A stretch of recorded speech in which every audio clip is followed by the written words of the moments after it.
বিসমিল্লাহির রহমানির রহিম। আসসালামু আলাইকুম।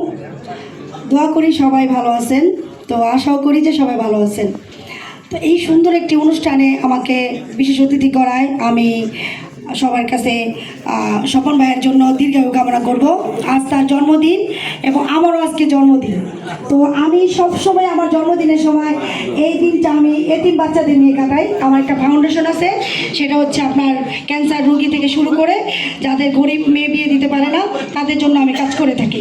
আমার ফাউন্ডেশনে অনেক কাজ করি আমি, শীতবস্ত্র বিতরণ এবং আপনার ঈদের মধ্যে যে মানুষগুলা অসহায় শিশুগুলা থাকে তাদের নিয়ে আমি কাজ করি। আমার 48টা জেলায় কমিটি দেওয়া আছে। তো এখানে একটা সুন্দর অনুষ্ঠান, এত বক্তব্য দেওয়ার জায়গা না, কথা বলবো না, শুধু একটা কথাই বলবো যে স্বপন ভাইকে আল্লাহ তাআলা অনেক দিন বাঁচিয়ে রাখুক। এই মঞ্চে এত গুণী মানুষকে একসাথে করা আসলে সবার সম্ভব হয় না, এটা স্বপন ভাই দিয়ে সম্ভব। তো আলহামদুলিল্লাহ আমি এই সুন্দর অনুষ্ঠানে আপনাদের মাঝে আসতে পেরেছি। আমি নারায়ণগঞ্জের স্থানীয় মেয়ে, আমার নাম ফেরদৌসী আক্তার রেহানা। আমার জন্য সবাই দোয়া করবেন, মৃত্যুর আগ পর্যন্ত যেন আমি মানুষের জন্য কাজ করতে পারি। সবাই ভালো থাকবেন, সবাইকে ভালো রাখবেন। আল্লাহ হাফেজ।